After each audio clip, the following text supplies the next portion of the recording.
Today big match अन Sudurpaschim Royals versus Biratnagar Kings. आजको खेल एकदमै महत्त्वपूर्ण रहेको छ दुईटै टिमको लागि, किनभने चाहिँ आजको गेम भनेको क्वालिफाई 1को गेम रहेको छ।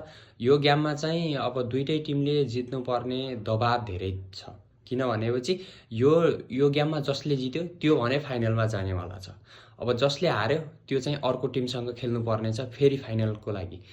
अब दुईटै टिमलाई हेर्दाखेरि दुईटा टिम धेरै स्ट्रङ छन् भन्दा फरक नपर्ला, तर अब सुदूरपश्चिमलाई हेऱ्यो भने अलि कमजोर देखिन्छ है, किनभने हाम्रो ब्याट्सम्यानहरू थिए, त्यसमा क्रिस लेन, जस ब्राउन जस्ता खतरा ब्याट्सम्यानहरू थिए होइन। ओपनर ब्याट्सम्यानहरू हुन्, पावर हिटरहरू हुन्, पावर जेनेरेटरहरू हुन्, तर के गर्नु, उनीहरू बिबिएल खेल्नको लागि गइसकेका छन्।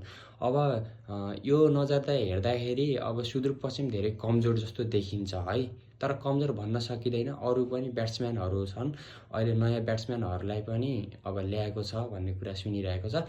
सो अब विराटनगरलाई हेर्दाखेरि विराटनगरको राम्रै छ, ओपनर ब्याट्सम्यानहरू छन्, फाफ डुप्लेसी जस्तो ब्याट्सम्यानहरू छन्, अनि गप्तेल जस्तो छन्। अब ओपनर ब्याट्सम्यान राम्रै छन् भनौँ। ब्याटिङ लाइनअप ठिकै छ विराटनगरको, कमजोर धेरै कमजोर चाहिँ छैन है।